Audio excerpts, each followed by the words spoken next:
We are now live. And Live. yeah, so today my guest is a British businessman who's made his home here in Zhongshan, where I live. And he and I have been friends for, I know, almost 20 years. I'm going to say something here about you, Gordon. You are unique in that you're the only guest I've ever had who was not only a friend, but also a former employer. And Damn. we do move in different circles and have different lifestyles, but we have a lot in common. We've both chosen to live in Zhongshan. We both have Guangdong wives. We're both British born. And I think a lot of people are surprised at this because we have very different accents. Our hometowns are very close to each other in the north of England. So let's find out a little more about those differences, explore some of the many things we agree on. And I'm here to say welcome, Gordon Stiles, and the owner of a company called Star Rapid to my channel. So welcome. Thanks very much. Thank you, Jerry. Well, always good to have you, always good to chat with you. Usually it's over a glass of wine or a beer. So Indeed. First question, how long have you been in China and what do you and your company, Star Rapid, do here? Well, first time I came to China was late 2004. And after writing a business plan and deciding to set up a business here, I moved out here in June of 2005. And so I've been here, you could say 18 years or more. And I started my business on the day I arrived. And I've worked on that ever since. So my sole purpose for coming to China was literally to set up and run a business. What we do, I had a previous business in the UK, which was quite successful for 17 years. And we got into 3D printing back in 1993, long before most people even knew that such a thing existed. And by the time I sold that business, a company called Styles Rapid Product Development, it had reached about £4 million sales turnover. It had about just over 70 people. And we were the largest 3D printing company in the UK. And I sold out to a Japanese corporation who wanted to come into the UK and get a foothold there. So I did another engineering company that didn't go so well. I can talk about that more later. We got squeezed out by low Chinese pricing back in 2004. And I was looking for a way of, getting my feet back on the ladder, so to speak. The UK was just in dire straits in 2004. Tony Blair had practically wrecked the country. And of course, that all culminated in the 2008 crash. And since 2008, of course, Britain has just been downhill ever since. So I could see that coming. It was so obvious to me, and I just wanted out. And I could see the writing on the wall, and the writing on the wall was People's Republic of China, and I figured, if you can't beat them, join them. So I closed my second UK company. I was pretty much broke, had a few £1,000s left, and I bought a one-way ticket to Hong Kong, arrived, signed the documents to open the company, and I was literally in business in China. And we've grown this business from me being a one-man band in a hotel, in a hotel in Dongguan called the Fukang Hotel, and you can imagine all the jokes that came from that. And yes, it was a bit of a Fukang hotel. And I hired one guy, then I hired another, then I hired another. By 2019, we reached 320 people, and I wasn't very happy with the progress of the company in terms of its efficiency. So I set a cap of 250 people. And over a year, we worked down to that number. Productivity improved. We've been doing a lot of lean manufacturing. But we're now at about $25 million sales turnover. We're quite profitable. I've got a factory behind me. If I open the curtain, you'd see the factory on the other side. And growing, really good. I have to say, in the last 4 years, during the pandemic and thereafter, we invested an enormous amount in our people, in training, in equipment, in lean manufacturing Kaizen, Kanban, Gemba, all that kind of stuff from Lean. And we've massively improved our productivity. In fact, in the last 4 years, we've improved production output by 80% per capita, which is unprecedented. In fact, even to the point whereby we've been able to bring our prices down and still remain quite profitable, and therefore compete, let's say, in the Chinese market. What we do a bit of 3D printing, we do CNC machining, we do tool making, injection molding, sheet metal, stuff like that. So we are a parts maker. We make parts for product developers all over the world. We're 97% export, but we are growing the China market now. As we've become more competitive on price, we can actually compete now with our Chinese competition head to head, particularly on low volume production. So that's what we do. We're an engineering company, a manufacturing company. You registered the word ad-sub manufacturing, didn't you? Yeah. Mm-hmm. What does that actually mean? Well, there's two types of manufacturing. There's additive manufacturing and there is subtractive manufacturing. So subtractive is what you know historically from, you get a block of metal or wood and you remove something, right? So that's what you would call subtractive. Additive manufacturing is where you start with a base plate and a nozzle and you extrude material or laser material out or whatever you do, but you print layer upon layer upon layer. So that's called additive. And then what you do is if you build a 3D printed metal part like we do, and then you go and machine it as a secondary operation, you are putting together additive with subtractive. So that's add-sub. Great. What made you decide? You've mentioned the problems in 2004. You saw the problems, but what made you decide that doing what you do in the UK was not the best long-term solution? And why choose China? I mean, at that time, China was kind of the growing force, but were there other options? Yeah. Okay. So the first thing you have to remember, and I knew this for a very long time, this is like decades and decades of reading geopolitics, economics, and so forth. It was very, very clear to me that there was a long-term decline in the West, and there was a sort of a growth, an ascendance in the East. In fact, as a young person, my favorite band ever was a supergroup called Asia, and I used to put this album on the wall, and I used to look up at this dragon in a sea of water, and I used to think, oh, Asia, that sounds fantastic. I wonder if one day I'll ever go to Asia. Well, here I am. I'm living in Asia, specifically China. But I could see that the US empire was in decline. Britain's empire had already ended, but it was kind of hanging on the coattails of America. And, so you had all that going on, and 500 years of sort of European colonialism and imperialism and all that. And it had gone on for 500 years and it was declining. And you could see that. And Britain was just rotting from the inside out. It was rotting from the head down.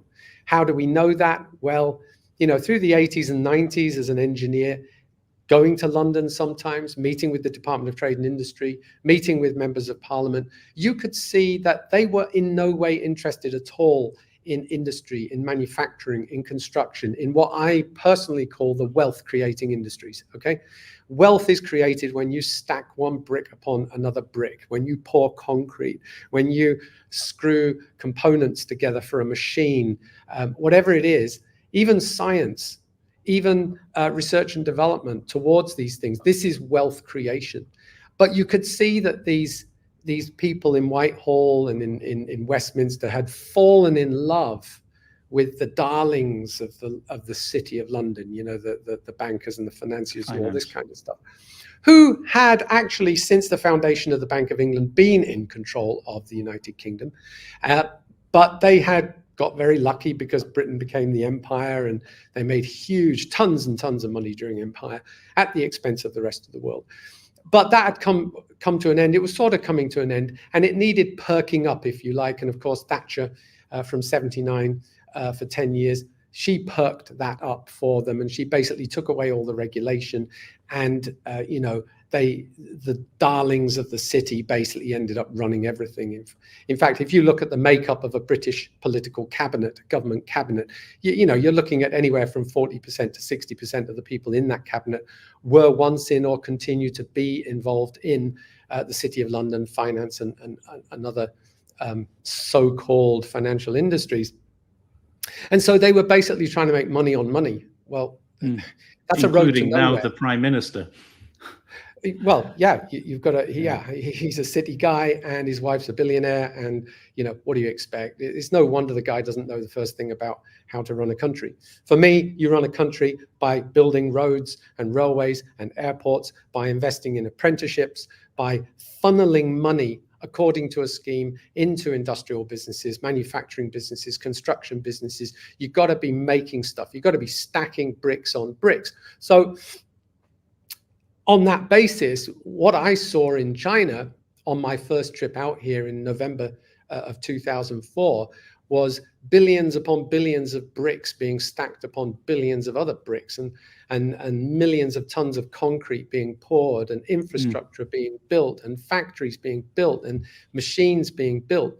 And 18 years ago, it was a hell of a lot more rudimentary than it is today here, but they were creating wealth as I saw it. I believed that China was a wealth-creating country, whereas I did not see Britain, or for that matter, much of Europe now, and certainly America, are not anymore wealth-creating countries. They print money, and all that money does is cause inflation. You've actually written a book about that, haven't you? Or partially co-written the book. Yeah, no one would want to read the bloody thing, though. It's on Amazon. It's called Screwed. And it was screwed, as in screwed in, or as we are screwed. We are screwed. And it was a book on macro taxation and welfare. I wrote it with a very good friend of mine called Stephen Stretton from Cambridge University. And it was really more of an experiment in trying to figure out how exactly do you create a taxation and welfare system that benefits both the country and the people. That was really what it was all about. Instead of benefiting the elites. Yeah, absolutely. Because, the economies of the West are now completely and totally gamed by the elites. They exist only to funnel money up to a tiny elite at the top. And the people at the bottom are just getting more and more screwed. Yeah, well, that's clearly evident in America right now. If you send me a link to that, I'll put it into the description of the video. Sure. So if anyone's interested, within the next 24, 48 hours, that'll be up there. The next question: you don't just own Star Rapids. You are not just a manufacturer, engineer, production man. You're also a restaurateur, right? Do you want to give you a bit of a plug? Anyone who's in Zhongshan, there is a good restaurant in Zhongshan. Yeah, well, it started about 7 years ago. I used to go to this little place called Jam Cafe. You've been there many times with me. And it had about 20 seats. It was tiny, but it was close to my home. And they did pizzas and burgers, and they had the beer I liked and what have you. And all my friends went there. And these two wonderful Russian ladies, Genya and Masha, they had decided that they'd had enough. They'd done it for about 4 or 5 years. And they wanted to leave Zhongshan. They wanted to go do other stuff, and they were going to close it down. And I heard about this, and I was horrified because it was the only decent place near my house, near my gaff, and I could literally just walk down the hill to it and get whatever. You wouldn't want to walk back. That's a steep hill. It's a steep hill. I think it's 70 meters up there. I've cycled up it. Yeah, it's a big one. And I just said, look, maybe I can buy it from you. And I figured, okay, how much is it going to cost me? Well, it cost me about, we'll use pound sterling for everything I say now. But I paid one girl about £20,000. I paid another girl £20,000. And then I spent about another 10 on some refurbishment and stuff like that.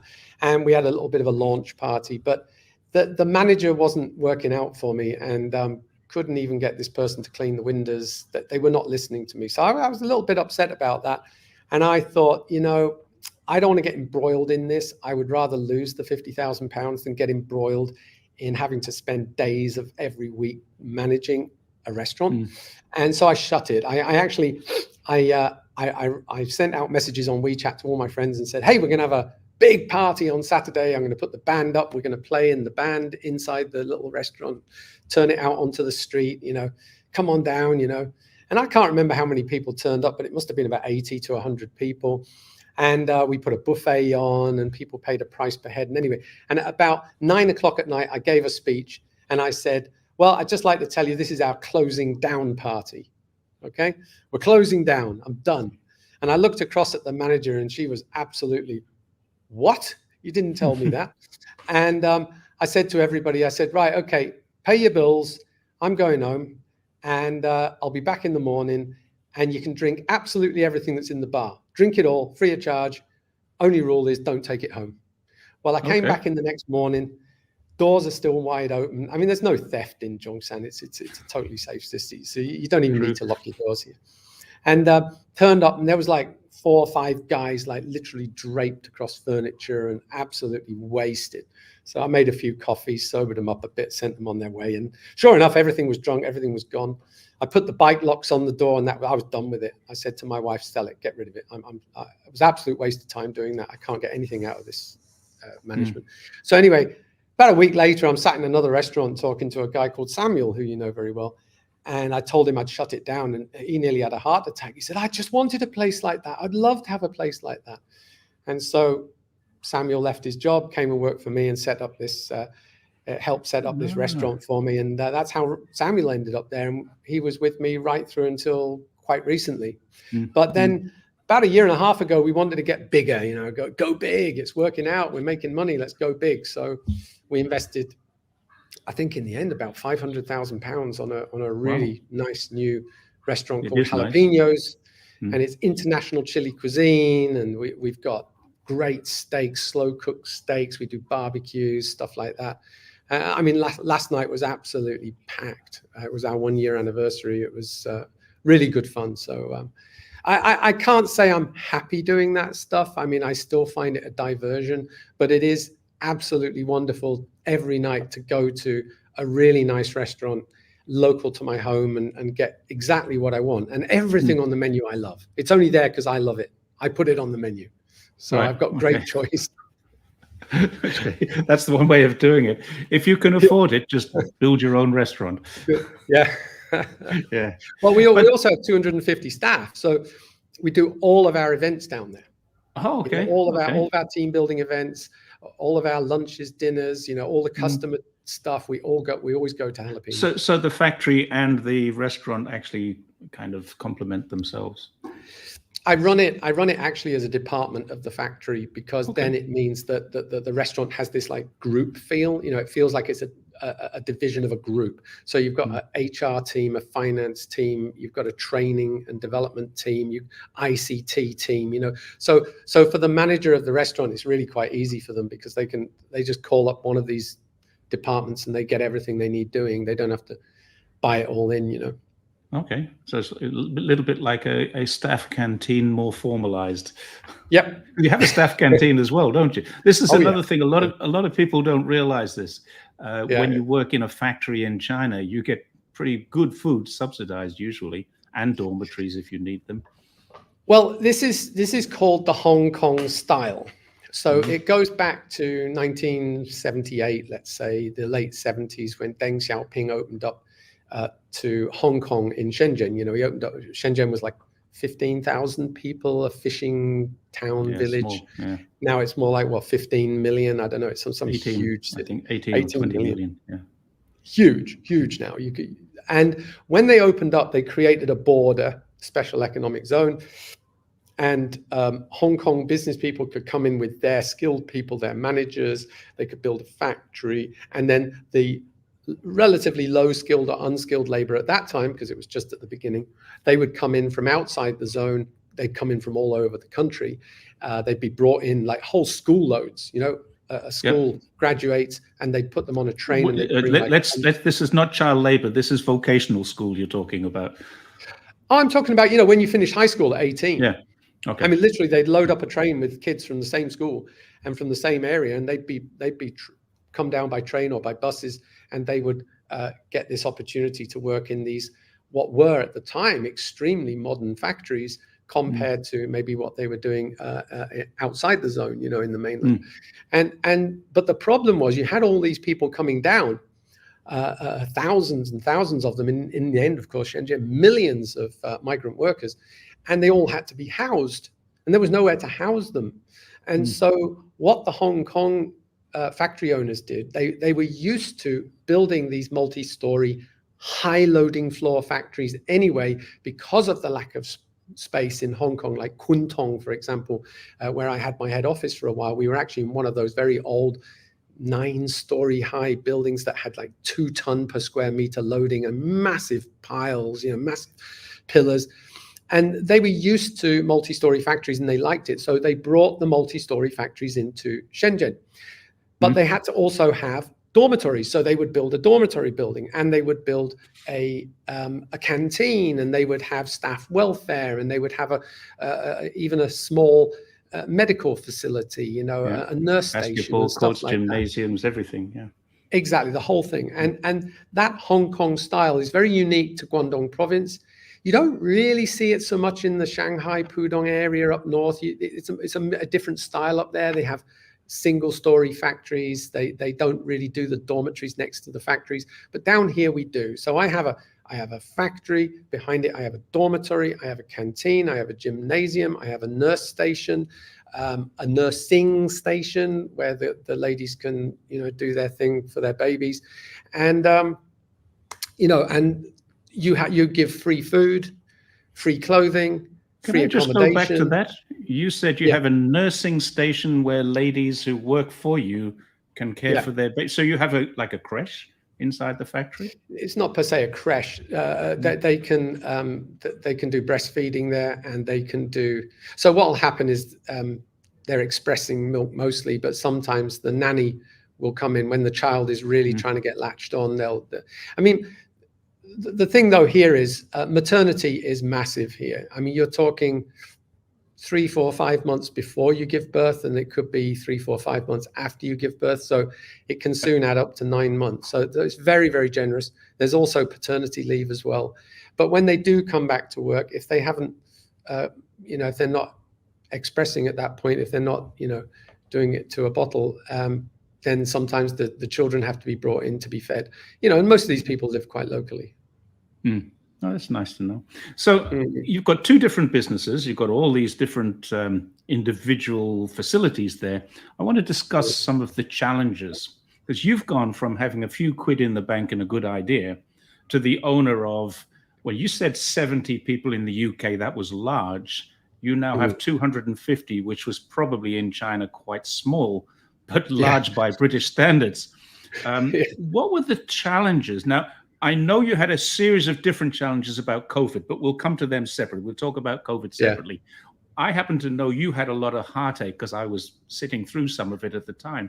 I was actually working in your company when the company went through challenges. You had more heartache than I did about them, that's for sure. What were the specific challenges, or some of the specific challenges you had?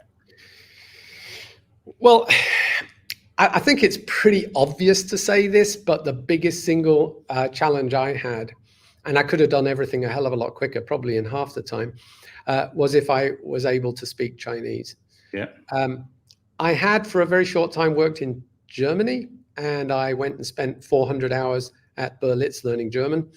And I had a fairly functional language there. It wasn't great, but it was functional. I've heard you speak German. It's actually quite good. Well, I say thank you very much. Well, and better than your Chinese. Yeah, right. But when I came out here, I went and spent 400 hours at Berlitz, same book, same technique and everything. I got nowhere near where I got with German. I mean, with German, you've got an alphabet that's very similar to the the British alphabet, English alphabet, shall we say, with a few extra letters thrown in. You have to say it differently. It's A, B, C, D, E, F, G instead of A, B, C, D, F, G. And I thought that was a huge challenge. I was like, oh my God, 4 extra letters. I have to say it differently, Wow. Until you turn up in China and you say, so how many characters do I need to maybe, I don't know, read a newspaper? Yeah, it's like 3,500 to 5,000. It's like, Oh, please, Yeah. come on. I And- remember you went through a fairly intensive language training course with a mutual friend of ours, Anita. I remember that. Anita, that's right. That's right. Well, actually, after the 400 hours with Berlitz, I couldn't afford the time to keep going up to Guangzhou to do that, because that was like an hour and a half, 2 hour drive away, and then I had to stay there overnight and that. So when I came back, I found Anita, and I asked her if she would give me lessons on a morning. So 2 hours on a morning from something like 8 till 10 on the morning. And this went on for years. And I racked up at least another 600 or 700 hours with Anita. And so I've done over 1,000 hours. And I can get by in the street, but I still cannot hold a meeting in Chinese. I can follow most of it. And sometimes I'll turn to my translator, Jiama, and I'll just say, no, I got that. And she doesn't need to translate that. But that's like 1 in 3 sentences that are said I might get. And I get it from context more than anything. Me too, yeah. Yeah, so Chinese is one of the biggest problems. I think you and I are probably of a similar standard there. We can both hold a pub conversation, a taxi driver conversation, but having an in-depth, we lose it. I've heard you have good conversations in Chinese, so I know it's possible, and I know that I have too. But a lot of people say, "Well, Jerry doesn't even speak Chinese. How can he be an expert?" Well, there's a lot of different fields of expertise. Anyway, that's the major challenge. Any others? So it took me 10 years for the ground beneath my feet to stop moving, partially because of the language. But then comes the values systems. I know it's you hear it a lot that China has this 4,500-year-old sort of unbroken civilization, but it is actually true. And the book that you could say is the DNA of Chinese value system is the Tao Te Ching, which is the Tao, the way, Taoism, stuff like that. That is a very high values level system. It's all about the wider society. It's about being at peace with society, being at peace with the world, being ecological, being economical. It's a groupthink values level system. If anybody's followed Dr. Clare Graves and his values system, which goes 1, 2, 3, 4, 5, 6, 7, 8, China's DNA is written at values level 6. If anyone wants to know about that stuff, I can put a link in the chat, and you can read about the various values levels. The problem is that the West is not built on values level 6, it's built on values level 4. Now, there's nothing better about 4 or 6, they're just different, okay? So again, it's a groupthink system, but it's more about the rule book. So you must follow the laws, the rules, So you often hear the Americans talk about the rules-based order. That's basically whatever they think the rules are today, and they change them all the time. But international law is law, okay? And that is rules, and you should stay within those rules. Now, China has a very, very different way of thinking about society. They are extremely ecological. They really genuinely care about the environment. And that sounds wild and ironic given how they have been accused of and have actually been polluting for the last, let's say, 30 years or so. Yeah. It is true. There was an enormous amount of pollution here. But if you look at the last 10 years and the presidency of Xi Jinping, he has utterly transformed this country. I mean, they were growing more trees, planting more trees than any other country in the world, going all the way back to the 50s.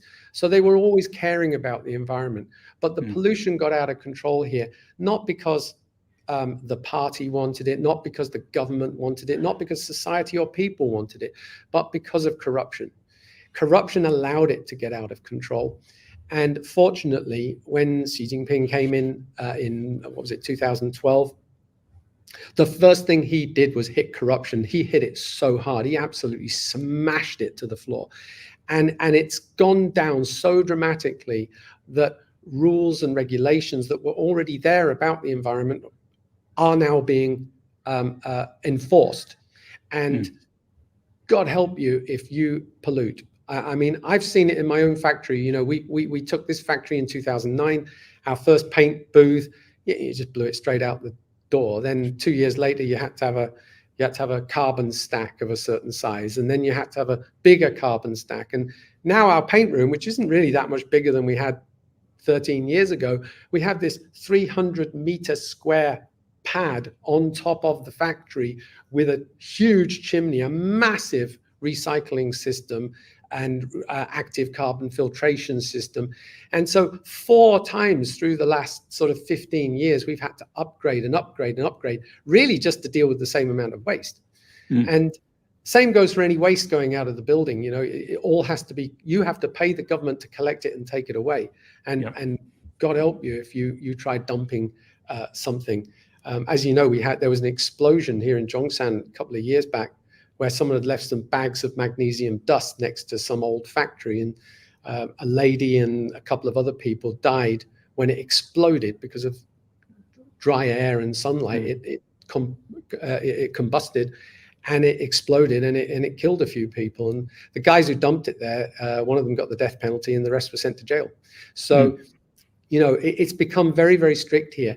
And it wasn't difficult for the Chinese government to do that in terms of their thinking and their values level, because if you read the Tao, if you read Change, if you read Confucianism, if you read any of these, you're talking about a values level 6 system that has been ingrained in people through, even as children. I watch my son and what he's watching on TV, and he's watching stuff that carries these Taoist or Confucianist ideals and values.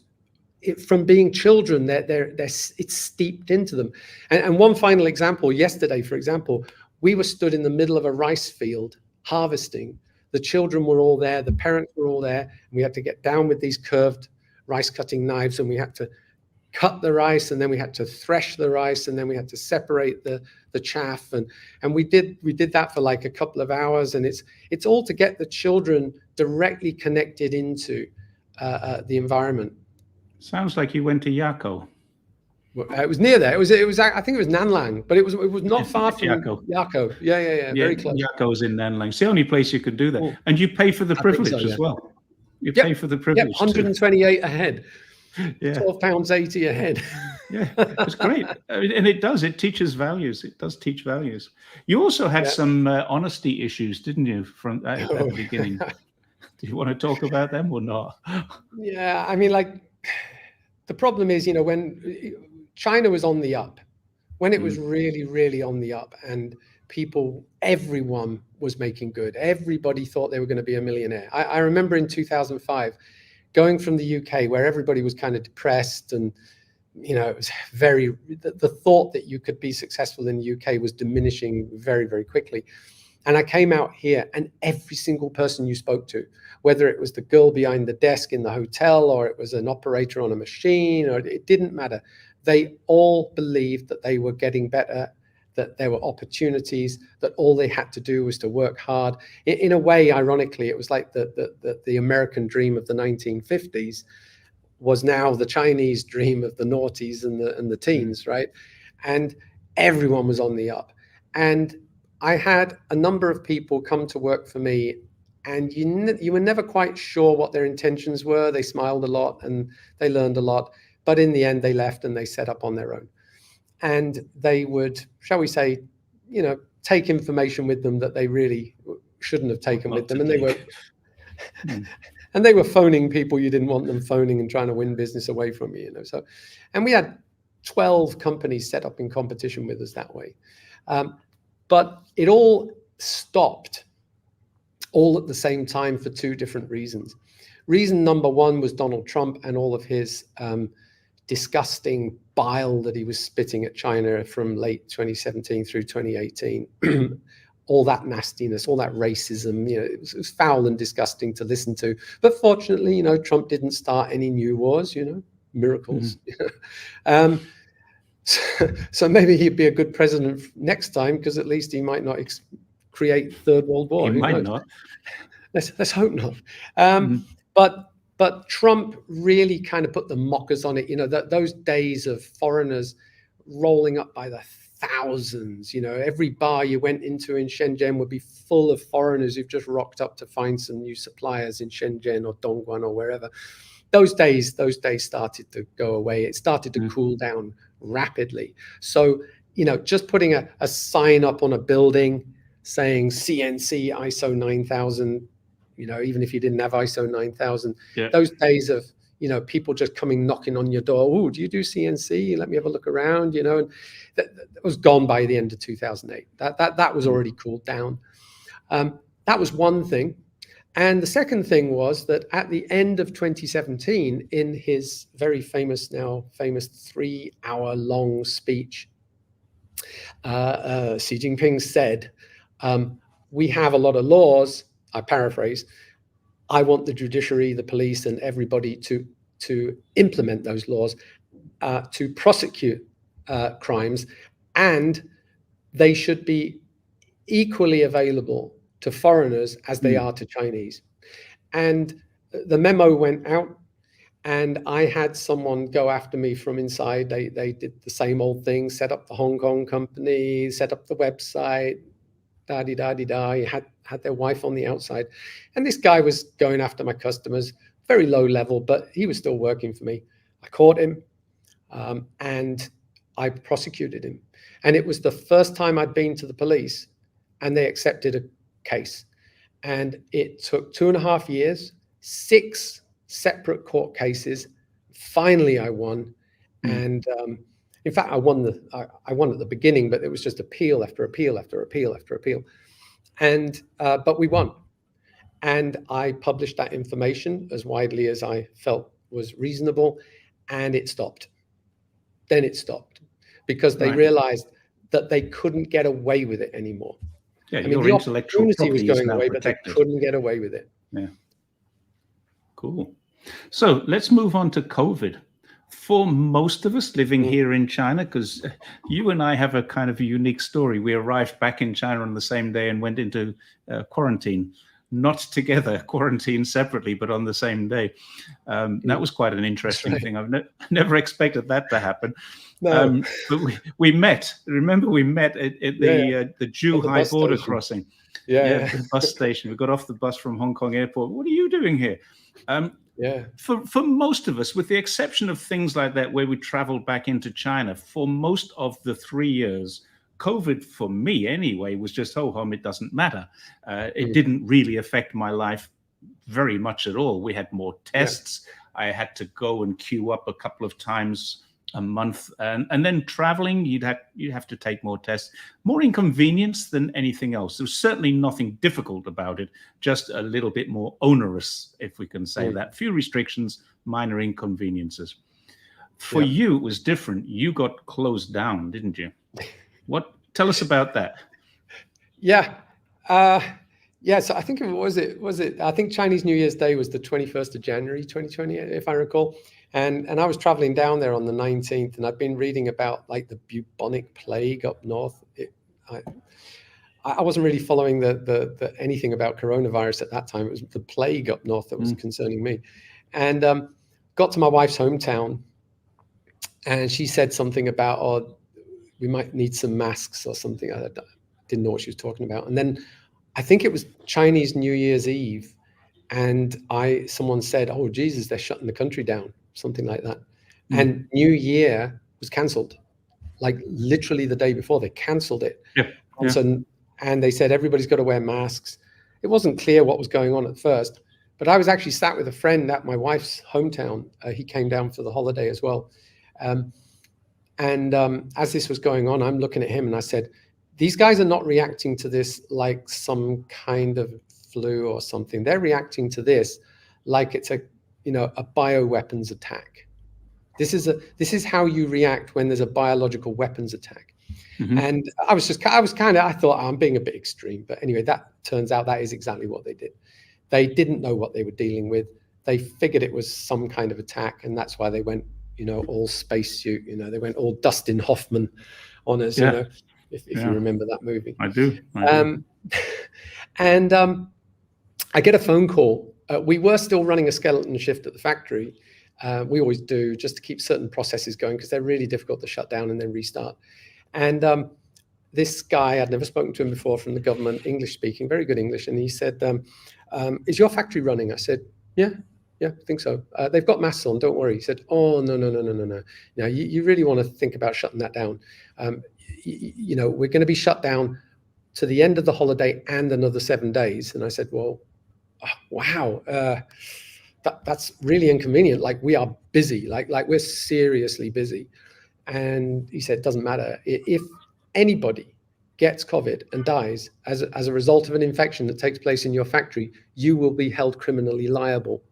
Criminally? I was like, okay, so you're telling me to shut down, right? I will shut it down. And whilst I'm still talking to him, I'm texting, my people, shut it down now. And wow. I said to him, this is going to cost us a lot. How long are we going to be shut down for? A week, 2 weeks, months? How long is this going to be? Because if it's a month, it's going to be really bad. If it's 2 months, could kill us. 3 months, we're dead. So you really need to think about what you're doing here. I'm not sure this is the best strategy. And if you remember, later on, I wrote a letter to Nanfang Daily in response to some questions. And I basically told them, I said, this China-wide lockdown that at that point had been going on for 3 weeks is going to echo around the world economically for years. You are going to bring the entire manufacturing base of the world to its knees if it can't get its components out of China. I mentioned rare earths. I mentioned, there's a company down the road called CTS who make accelerator pedals. They make accelerator pedals in that factory. 2/3 of all car factories in the world, the accelerator pedals come from that factory down the road from here. And I said to them, if they're shut down for just 1 more week, the whole of the world's manufacturing of cars will probably grind to a halt. And of course, as we know, everything I said came true. It echoed for years. In fact, the electronic component supply chain is still to this day very disrupted, although the disruptions right now are probably more to do with counter sanctions than they are to do with COVID. But for 2 years, it was COVID definitely related. Anyway, he said to me, he said, look, here's the deal. Don't fire anyone. Don't fire anyone. You've got whatever it is, 250 people, don't fire anyone. If someone leaves, fine. If someone's troublesome, you have to fire them, fine. But don't go laying off people, okay? And I said, well, how am I supposed to cut my costs? How am I supposed to make money? He said, we'll make it back to you. And so we had that call, and I just thought, he's just talking rubbish. There's no way they'd do that. Anyway, that year, 2020, we lost, in pounds sterling, we lost £300,000. It's not a big deal. We had plenty of cash. It wasn't life-threatening at all. And we were shut down, I think, for a total of about 1 month in the end. But we got back. We were very, very busy. But in the end, that year, it was a £300,000 loss. They contacted us again and said, right, we've got 18 tax rebates you can apply for. And get your accountant on it. I think you qualify for a lot of these. Go nuts. Well, we did go nuts. And in the 6 months following, we recovered the equivalent of £400,000. So that year, made money. In that year ended up being effectively a break even or a tiny profit, you see. So they honored their agreement, but we had to jump through hoops to prove we didn't cut our staff deliberately just to save cost. Interesting. Let's move away from business and talk about your personal life for a little while. Not too personal, of course. How is life in China? I've got lots of stories about this, but you today, how is life in China different to the life you had in the UK before you came here? Well, as I said at the beginning, the positivity is in the air here. Everyone. Do you think still so, even after COVID? A little less, maybe, but for example, you hear about youth unemployment here being 25% in the 16 or 18 to 25 bracket. But the reality is it's not that high. They were including students who were at university applying for jobs. Peaked with graduates, yes. Yeah, so it's probably about 18 or 19%. That is not, it's high, but it's not like terrible, but it's higher than it used to be. But a lot of that problem is that, you've got a much wealthier society now. You have a middle class of something like 600 million people. And a lot of these kids who are leaving university are expecting to walk into high-paying jobs. And that's a huge mistake to make if you've just left university, because, well, I never went to university. I started work at the age of 18. But what I say to university students is, once you get your degree or your master's, assume that you are now completely and utterly useless to someone, because that's the truth.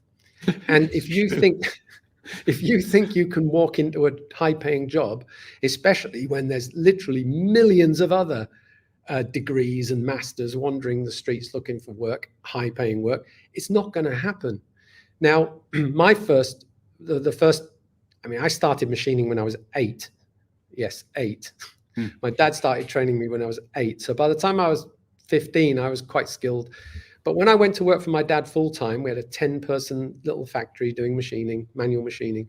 The first job he gave me was cleaning the toilets. The next job was washing the windows. Then it was scraping paint off an old machine and repainting it, because I was useless to him. I could do some machining, but I think he wanted to teach me a lesson.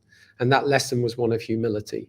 If you're going to be the boss's son coming into my factory, you're going to make the tea, wash the floors, clean the toilets. And I want everybody in the factory to see you doing that, to make sure that no one ever thinks that you are in any way privileged in this factory. And I wasn't. Yeah, boss's son often gets it harder than the new apprentice. Yeah. But I can tell you, I learned something about that. And in fact, the other day I was in a factory nearby here, and it wasn't the cleanest place in the world. Let's just put it like that. And I could hear what he was saying and I could understand, but I was going through my translator anyway. And at some point he said, "Can you ask your boss for some advice on how can we make this place better?" And she looked at me and I looked at her like, oh God, do I really have to ask Gordon this question? Because I know what the answer is going to be. Where do we start? And he said, I said, well, I would buy a whole bunch of toilet cleaning equipment, and I personally would go into the toilets and clean the works toilets. And then I would personally, and I'd wash the windows personally. And before you finish, the other guys will take the equipment off you and they'll finish it for you, because obviously face and all that. And but then it's sending a message that I care as much about this as you do, and that this is important, that we all share these common resources.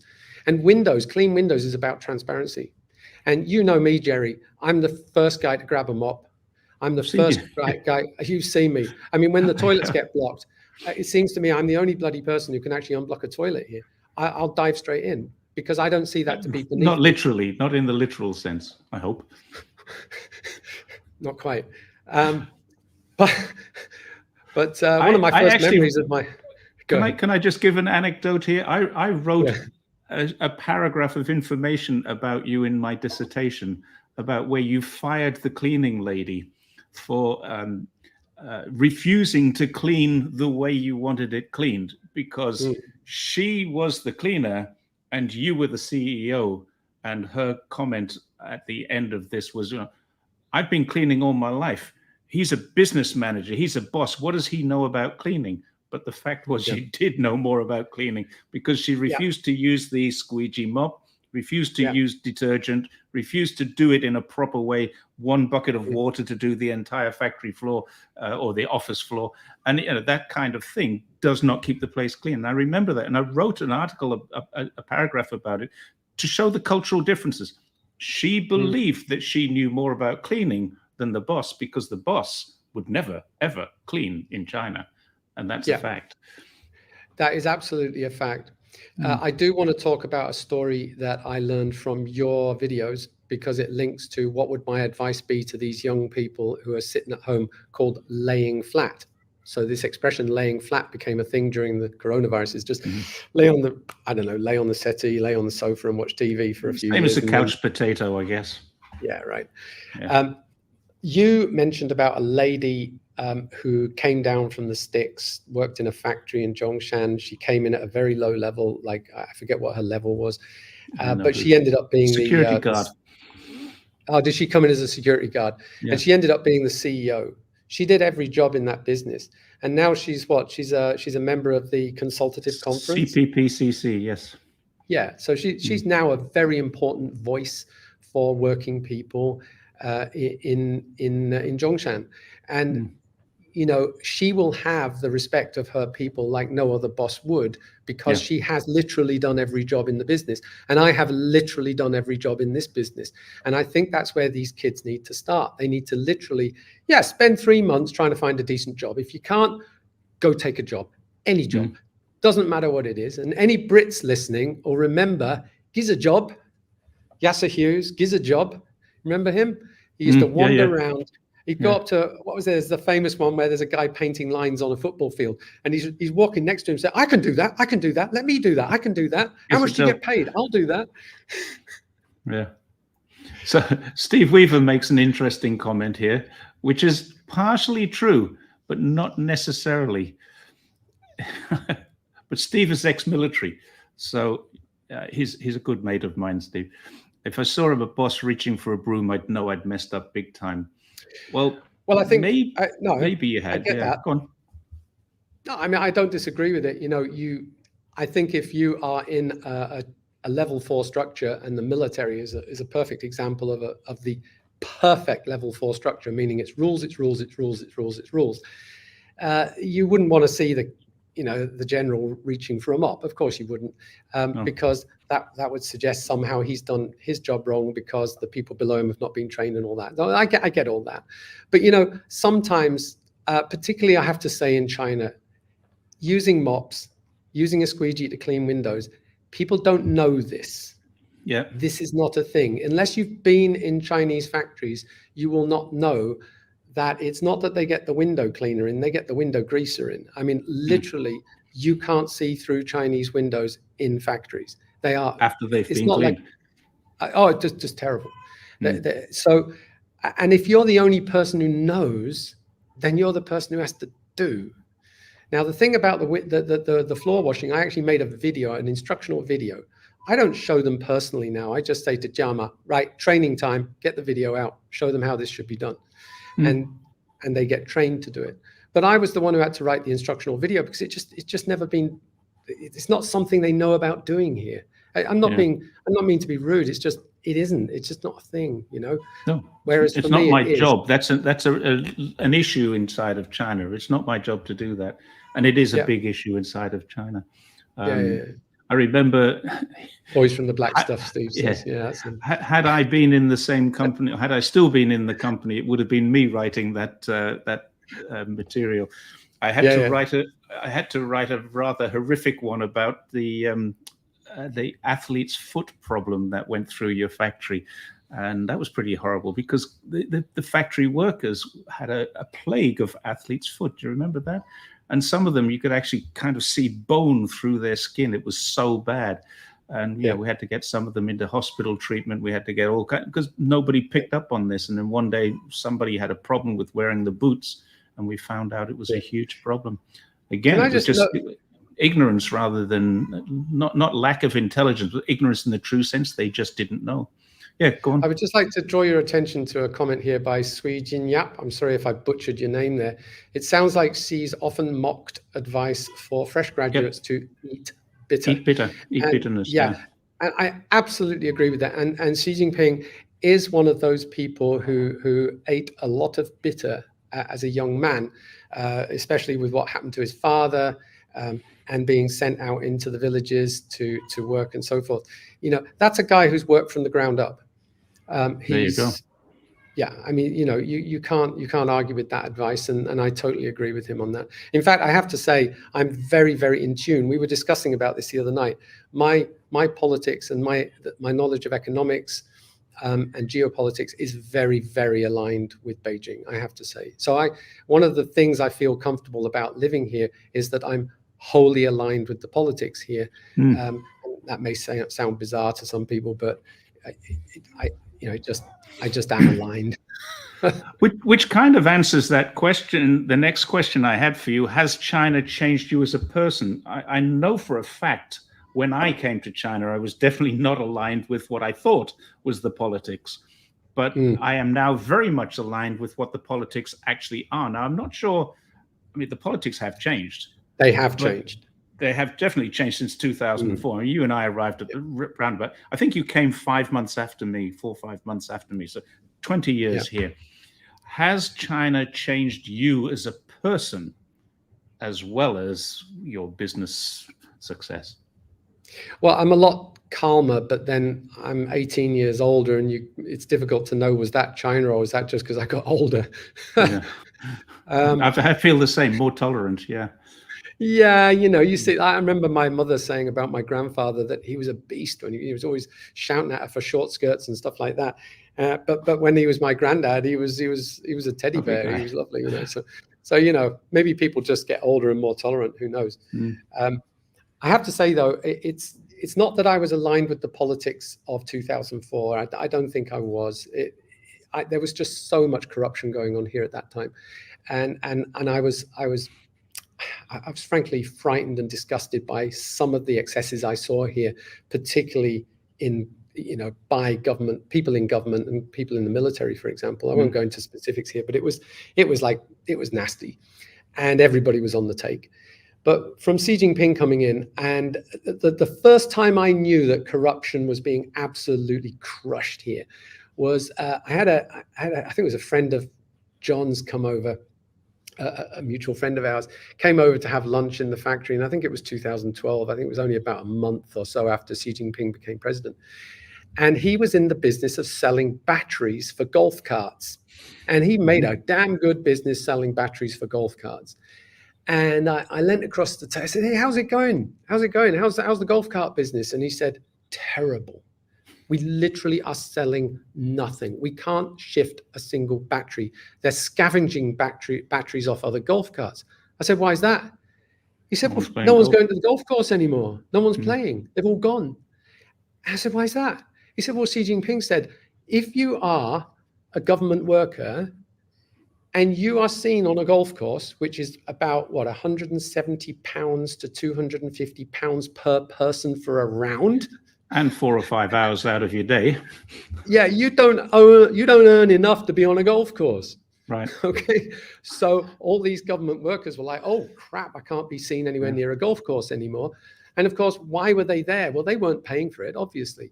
It was a form of corruption. And it stopped like boof, gone. Overnight. Yeah, I Overnight. remember.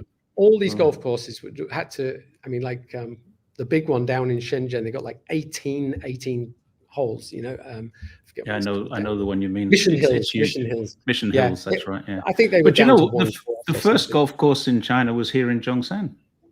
Changjiang's beautiful. I live literally just behind Changjiang Golf Course. Absolutely beautiful, spectacular. But yeah, things have changed a lot in the last since Xi Jinping came in. It's just been and that's why I'm aligned with the politics, you see, because before I ever came here, okay, you've got to remember we're British, right? We are. And we're about the same age. I think you're a little bit older than me. I'm 58. Quite a lot older. And I remember my parents and my grandparents and my aunts and uncles all telling me, "You're so lucky you live in a socialist society." We had socialism in the UK. Most British people under the age of maybe. So you had state ownership of health, just about everything. You had national health. You had free education, free university, free. And the economy was actually doing quite well for a long time. And so that's socialism. Socialism is basically when you do something for free out of taxation for the people. So it's something equitable for the people, whatever that may be. Now, state ownership of things, that's communism, because it is the state ownership of stuff, whereas capitalism is the private ownership of stuff. And as a Brit, having grown up with a lot of socialism around me, some communism because of the state ownership of things, and then the selling off of those assets and them falling to pieces, like the railways and the gas and the electricity and the coal mines and all that, they all just fell apart when they were privatized. I had already come to realize that there is a balance between the state ownership and the private ownership of things, of the means of production, if you like.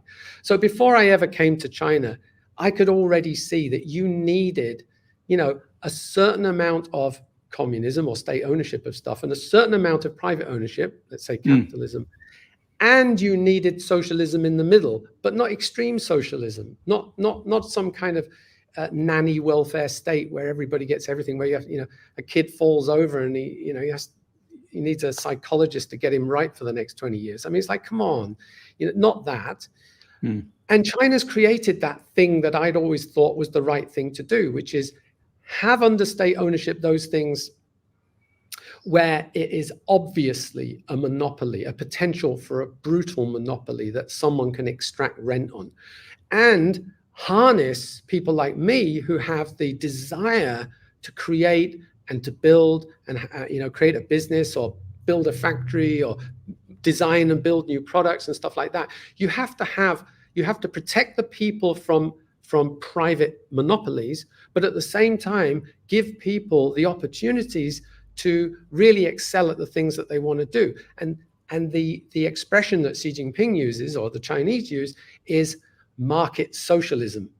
And those two words actually mean a hybrid capitalist communist economy. That's what they actually mean. But they used market socialism because those two words are understood in America. Those are words for the Americans. What they're saying is socialism with Chinese characteristics, which is your values level 6, which is your Tao and your change and your Confucianism and all that. That's what they're saying. It's a hybrid economy, but with values level 6. Okay, so how do you feel about living? Believe this or not, this is my next question. Really segued nicely into it. An authoritarian state with massive police controls and surveillance of the people. How do you feel about that?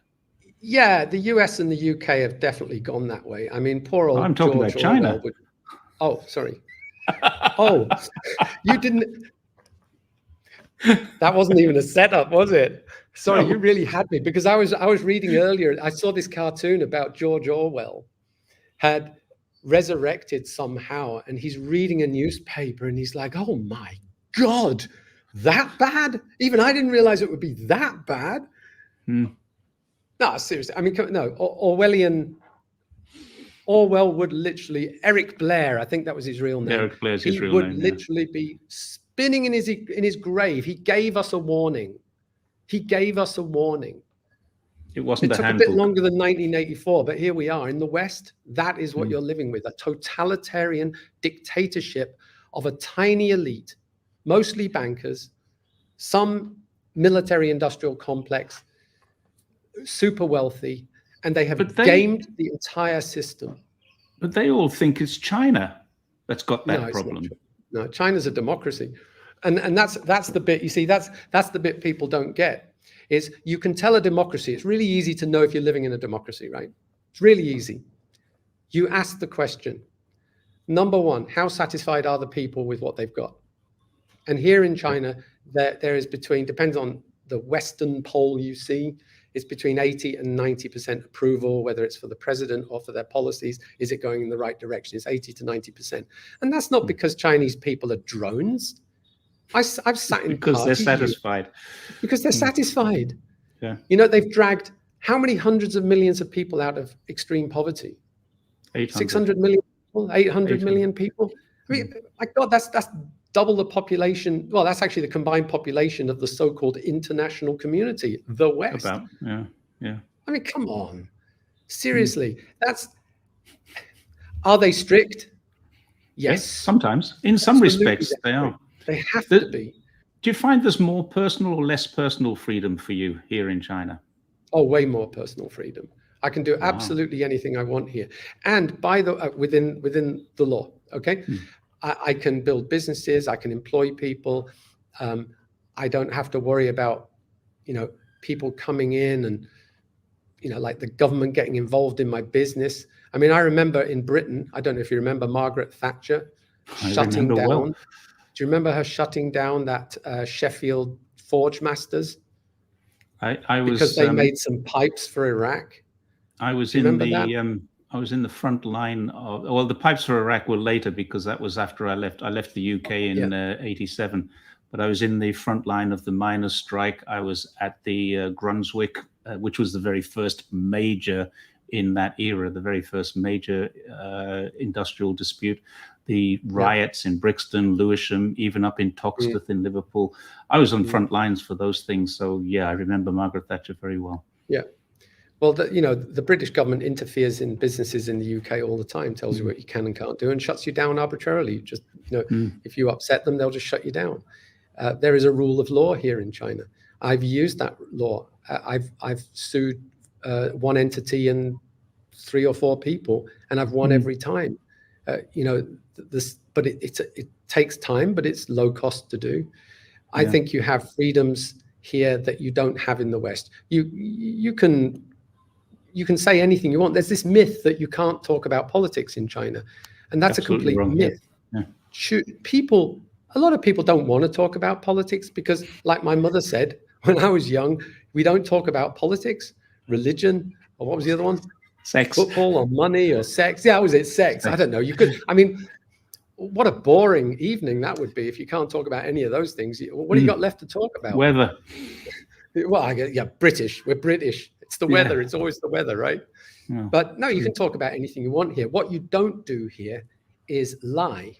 And you certainly don't go and lie on television. You don't want to lie on the internet. You don't want to spread malicious rumors and lies because you will get a visit. And by the way, I'll tell you about something that happened. This is interesting. This is a really nice little story for you. During the 2019 riots in Hong Kong, which we now know were backed by the NED, the National Endowment for Democracy, a CIA cutout. They were basically paying people to riot. And at the time, people didn't know that. Anyone who wants to research that can look it up and know that. It's a fact, It's a fact. And I'm sat in my office here, and there was some commotion or something, a few people running around. And I said, "What's going on?" She says, "Oh, bloody armed police have turned up." And I ran to the window at the end of the corridor here and looked out from the second floor. And I looked out, and there was one of these, I don't know what you call them. Is it a beaver? You know those big black APC carriers, armored personnel carriers. Yeah, that kind of thing. Yeah. And there was 4 guys there, all suited up like they were going into battle with machine guns and terrible. I mean, Kevlar cops, we call them. Kevlar cops. And I'm like, oh my God, what's going on? What's going on? They said, I don't know, they're after one of our guys.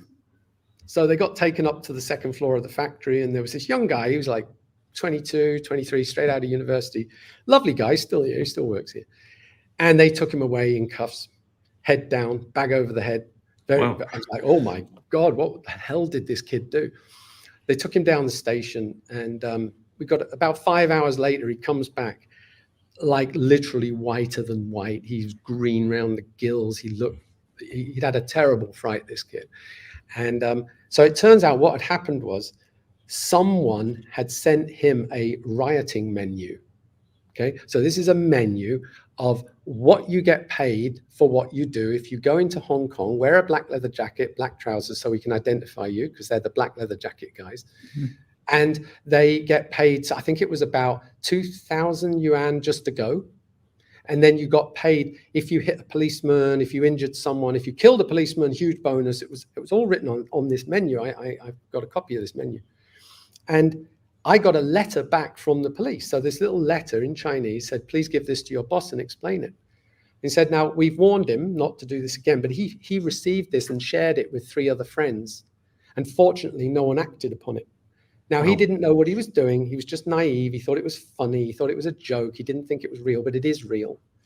And I suggest you lecture all of your people on not getting involved in any of this nonsense. And it was then that it dawned on me what was really going on in these riots. These were not spontaneous protests. These were, American-backed riots meant to destabilize Hong Kong, to embarrass China. And of course that very quickly you realize what was going on in Xinjiang as well was just a whole pack of lies. Once you're on the inside and you see this stuff from the inside and you see the evidence of what's going on, then you very quickly realize that this is all part of a psyops war against China. Yeah, I just did an article or video on that, pretty much pointing out how they've tried to disrupt Tibet, Xinjiang, Mongolia Inner Mongolia, Kazakhstan, Tajikistan, basically all the way around the borders of China. They're disrupting specifically, and Hong Kong is part of that too, and of course Taiwan, but specifically because it will interrupt. Now they can block the eastern seaboard, and they can block what they call the choke points, the Malacca Straits and places like that, but they can't block the trains going west. And that's what they're trying to do with all of these different things. So yeah, it's, the NED actually quite openly admits, it's quite transparent. It tells you who it does pay for, and we all know where the NED came from. We all know what it does. It's not about democracy. It's about enemies of the U.S. state, effectively. Well, Brian Beletic, who has a channel called The New Atlas, who know, we both know, he does a lot about how the Americans are doing this. Like, for example, one of the best rail routes that the Chinese could have would be through Myanmar, and straight down to the Indian Ocean. Exactly, and that war that's going on there is obviously an American-backed proxy war. And then, of course, they just managed to get Thailand over to their side. I forget the names, that billionaire, youngish man billionaire, backed by the NED as well. And so they're trying desperately to cut off China's ability to avoid a blockade at the Malacca Straits. Exactly what they're trying to do. Yeah. I actually mentioned Myanmar in that one. I'm just bringing up, trying to. Oh, sorry, I might have shown the wrong one there. The New Atlas. I'm trying to bring it up and show, and my clicker's not working. Okay. Whilst you're doing that, I would just like to mention that. There's one source of news that I have, which I find to be absolutely impeccable, and it's a guy called Alexander Mercouris. He's half of the Duran. He's half of the Duran, not Duran. Not Duran.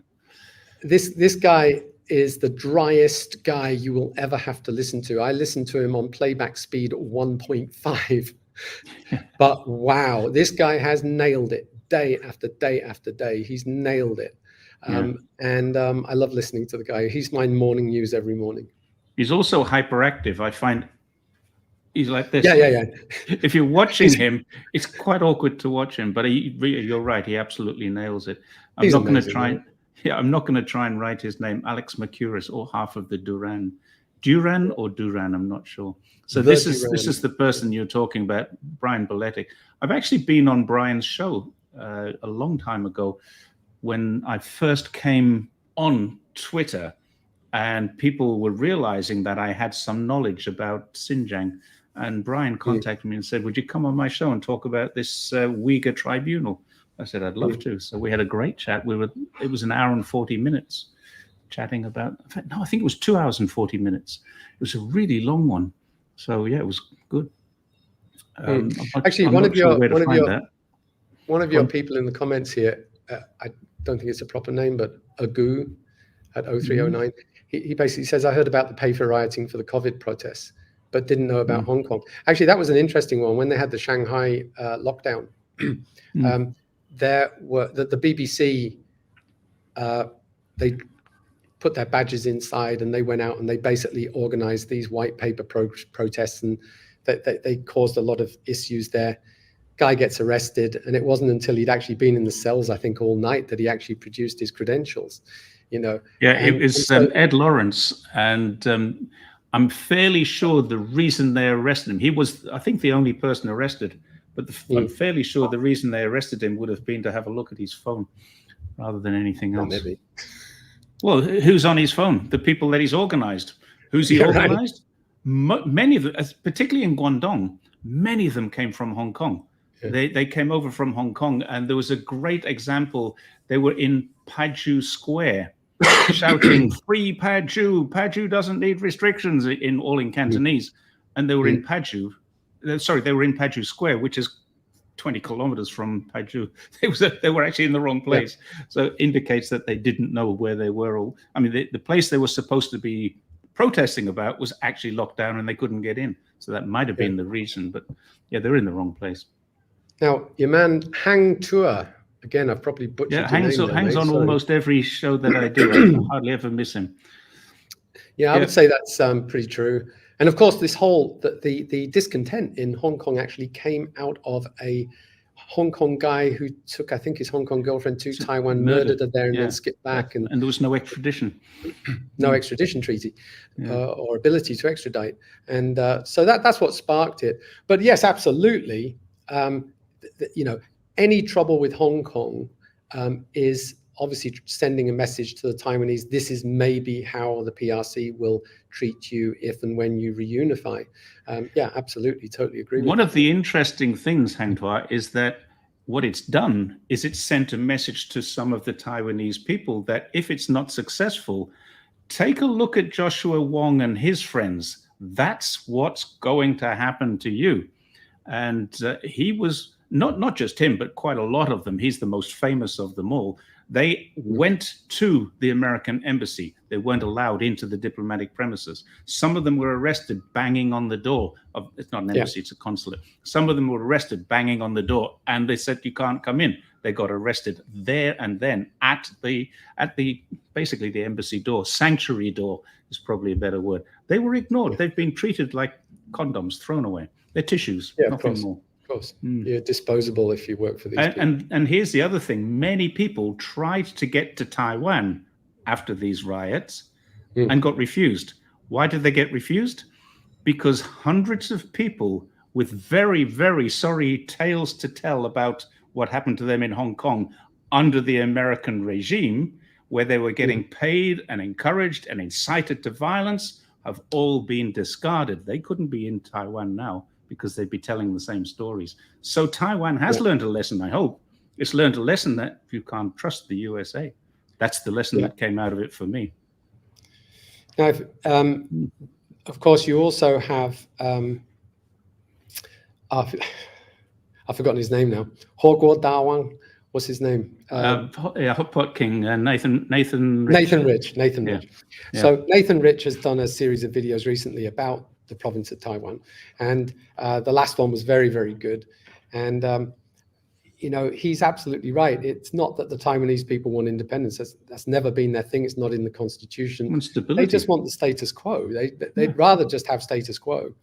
And I don't mean rocking all over the world status quo. My sort of status quo. Nice. They're still going. Yeah, I know. I saw that without Rick.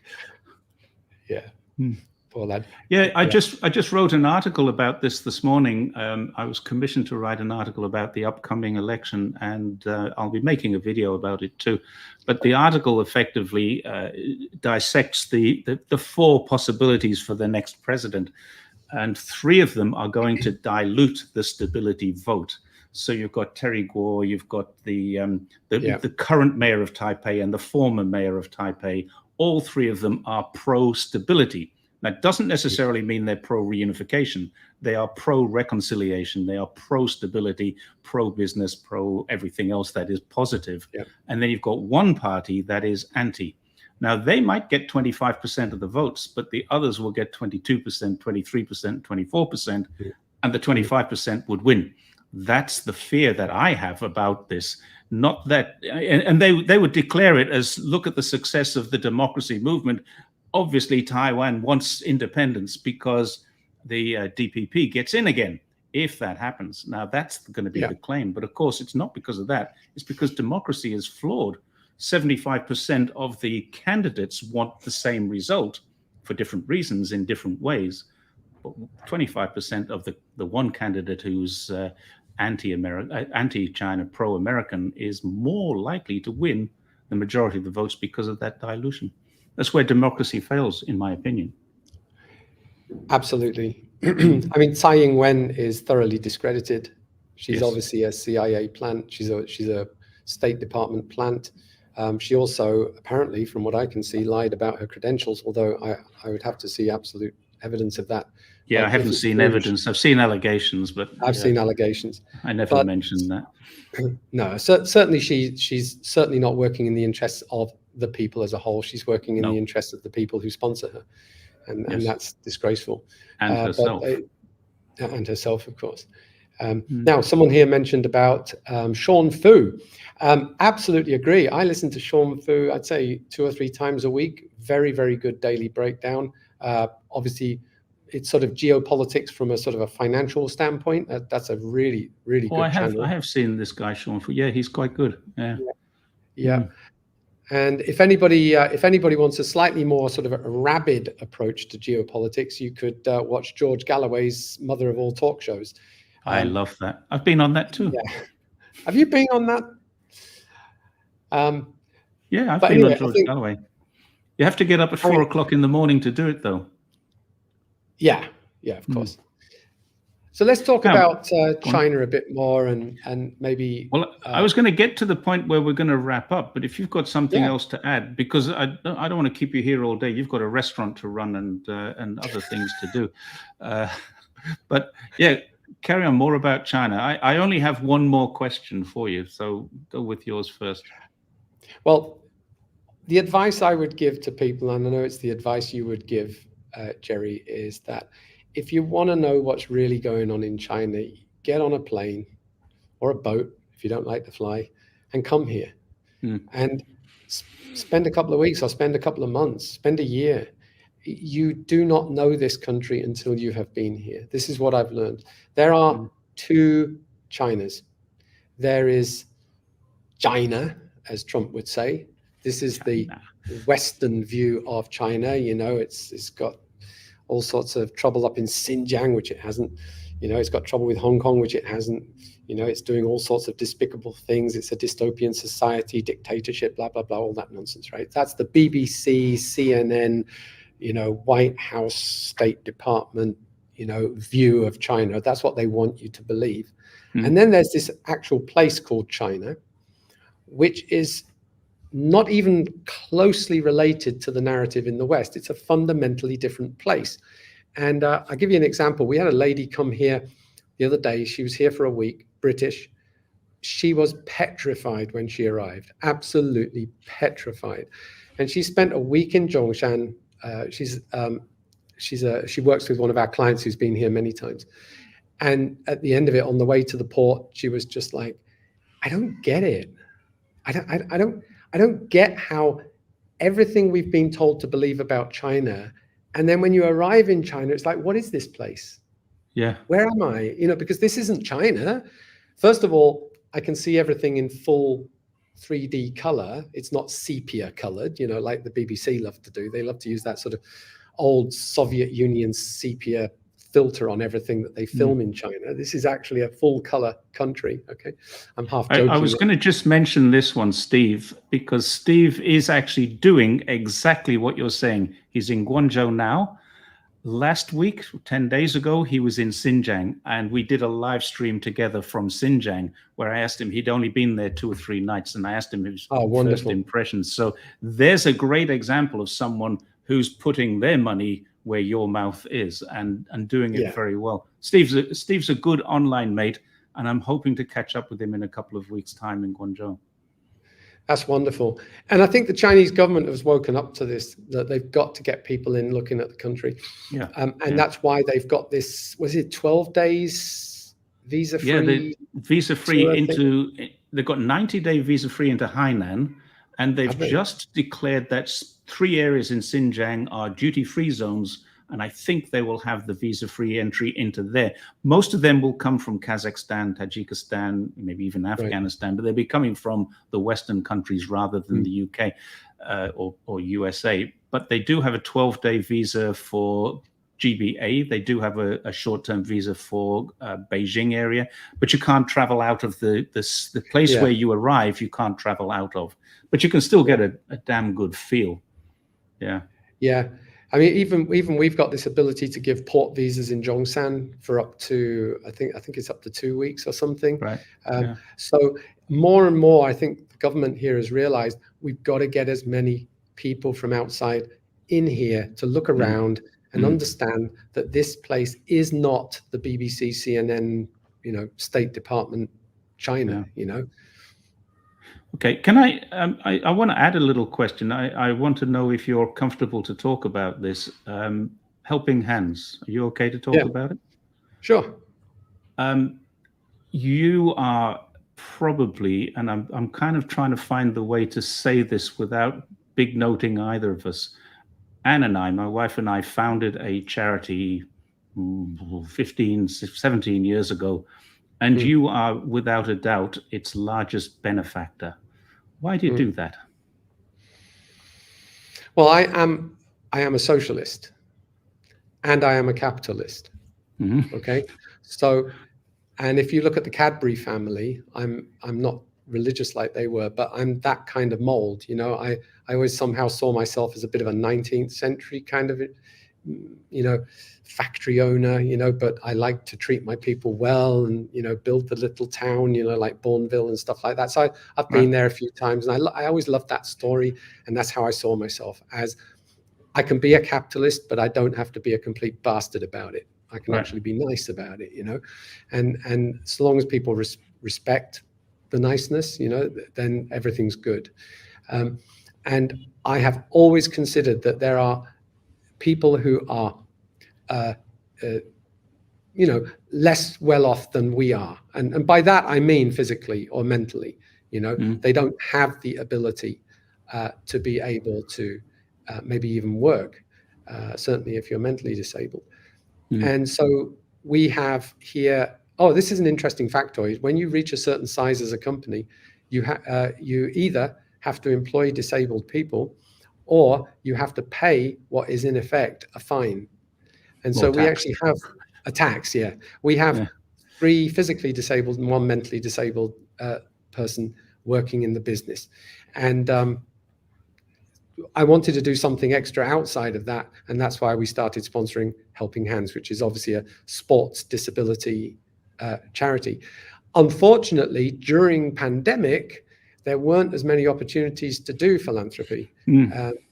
But now that things have cleared up, I'm presuming that we're going to do the big party this December. I think so. Yeah. So maybe not December, because Jonas has been Jonas organizes this mostly for us, for the group, and he's been really, really busy. But I'm hoping to talk to him in the next day or so about the GBA as well. But in terms of what you've done, any idea how much money you've donated?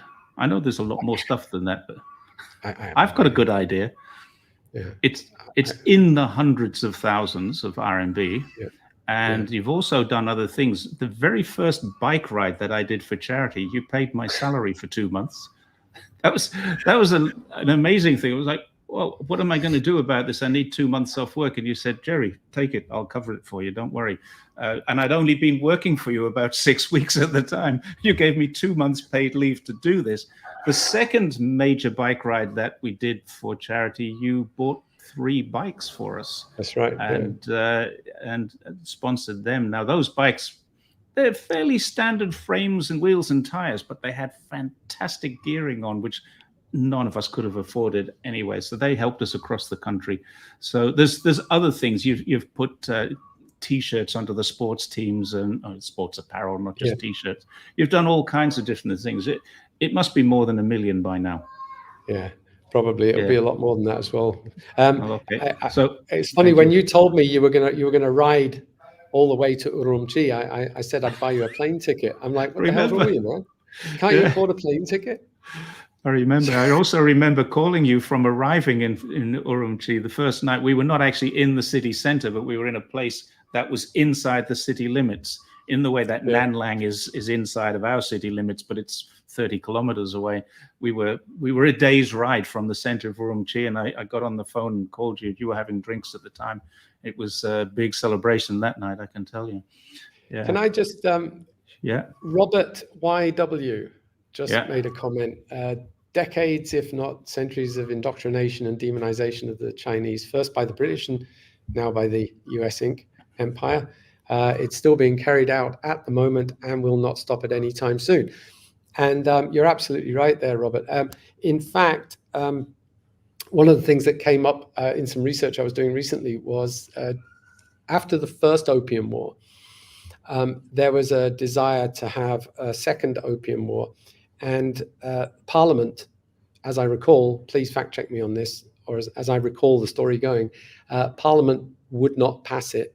And so the company had the Queen was it annul Parliament or something? Send them home. I don't know what you call that. And then they paid for a book to be written. And as I saw the cover of the book, and it's called The Yellow Peril. Yeah. And you might be able to find it if you look it up on the internet. I'm going from memory here. It was a little while back. And in it, it basically positioned China as this great threat to the world and to the empire or whatever.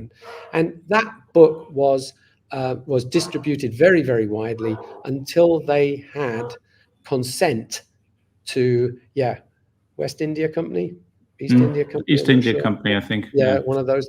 And they had, until they got enough people to give consent, if you like, to the Queen to say, you can go ahead and have your second war.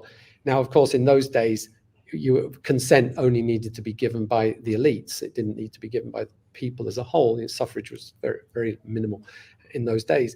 But this yellow peril concept, it's still going today. I mean, it's literally, I mean, you could literally just chuck that book into ChatGPT 4.0 and please modernize this text. And you could regurgitate it. Yeah, you could put it as an article in The Economist or in the Financial Times and something to manufacture consent for another John Bolton war, Yeah, John Bolton's brilliant at that. We're coming up to, we've just hit the hour and a half, which is longer than most of my chats go. Yeah, you've done well. Where can people find you? I've got one more question I was going to ask is, what does the future hold for Gordon? And where can people find you? I know that you're not really active on social media, are you? Not well, LinkedIn, fairly active, but you just type my name in, Gordon Space Styles, into any search engine, you'll find me, because we've optimized our website and stuff like that. Or just my name on LinkedIn, just join me there. In terms of the future, so when I woke up on my 10th birthday, I remember thinking to myself, and this is the weirdest thought you could think, I'm 10% of the way through my life. Now, that meant that when I was 10, I genuinely expected to live to 100. Isn't that weird? If you ask yourself, how old did you think you would be when you die? Anyway, so I figure I'm gonna fight like crazy till I'm 100, and I'm gonna work every single day that I can up to that point when they finally drag me away and nail me down. Okay, so my goal is to work. And why am I so inspired to do that? I'm inspired to do that by a guy called Ken Adams, who is Scottish. I know Ken. You know Ken. And I think he was born in 1937. He's 86 years of age, started work at 15. And he is still working at Star. Right. He is our plastic injection mold tool design consultant, and he also troubleshoots. He works 2 or 3 days a week. He has other clients as well because he's a consultant. But this is an amazing individual who, frankly, is the best 3D CAD guy we have at 86. He was born long before 3D was even a thing. Way before. He's made more mold tools, done more injection moldings than just about anybody who's still working. It's absolutely amazing. And I'm inspired by him, because as far as he's concerned, he's just going to keep working and working and working and working until, well, that's it. One day he's gone. And that inspires me to say, no, I'm going to keep working as well. And in that time, I'm going to build my business. I'm going to try and make it the best business, the most efficient it can be, all that stuff. But I want to start doing things for other people as well. And as you know, I was talking to your wife recently about finding projects and opportunities where the company can maybe partner with a village or partner with a small town and, do something like that. I don't know. Yeah, there's a great little comment that came in a little while ago. This one. You must be a native of Zhongshan. Great business people, very philanthropic. I don't know Zhongshan. I'm so sorry. It's not that far away, and it has great food. It's really? It's the best food coming out of Guangdong. Guangdong has great food. Zhongshan has the best, I think. Also, the Cantonese people say. But it's just north of here. It's not that far away. But if you eat in a really good restaurant, the chef will either come from Zhongshan or Shenzhen, I think, if it's a good restaurant. or was trained by one of those people. Yeah. So I'll tell you what I'm going to do. I'm just going to have a quick run up the final comments and just make one line. So Alice says, Brian Beletic has always been spot on about the NGOs in Asia, especially NED. Absolutely. He, like every third program he does is about that. It's fantastic. Yeah. Robert says, mold flow analysis. Absolutely. Yes. Every job gets a mold flow analysis done. Thank you, George. Appreciate that. Donut Wu, China will prove that yellow is beautiful in the next 1 or 2 decades. Absolutely. It's not a racist term here. I mean, it is, you know, my wife is yellow, my kid is hint of yellow. I am not, I'm white. And I think it's a beautiful color. Actually, I think Chinese people are absolutely beautiful. The people are very friendly. The women are beautiful, and they have a certain character about them, which I absolutely love, a more traditional character. Chinese Exclusion Act 1882. Yeah. So was that the one where they ended up putting all those Chinese on Angel Island? Was it? I actually went to Angel Island. That was a San Francisco had a Chinese Exclusion Act. I think that they off and San also Francisco is Angel Melbourne. Island. Yeah. Yeah. There you go. Terrible place to be. I mean, what they did there was disgusting. And then, of course, with the Japanese as well. Thank you, Kevin. Shasakawa. I don't know that person. I'm going to be looking them up. It's Mandarin though, so we need a translator. And Donut says, "I'm proud to be yellow, so you should." Absolutely. I mean, you know, the funny thing is, my kid. I've got 4 kids, and one of them is to my Chinese wife. He's 4.5. Wenzel, that's his name. Lula to his friends, and he carries a Chinese passport and a Chinese ID card. He is Chinese, and I keep telling him that. And he's a bit more my shade than my wife's shade. So he often, and he has the light brown hair, so he gets that, oh, you're a foreigner, Waigorin, you know, and he's always like, no, I'm Chinese, you know. He's also a very good-looking kid too. He didn't get that from you, did he? No, he did not. No, he did not. Hopefully, he got some brains. Who knows? Yeah. Maybe also from his mother. Well, Ken is a legend. Wavy Davy. Ken is a legend. He is a legend. So Wavy Davy knows Ken. Okay. A true gentleman and mentor. So there you go. Wavy Davy, who are you and how do you know Ken?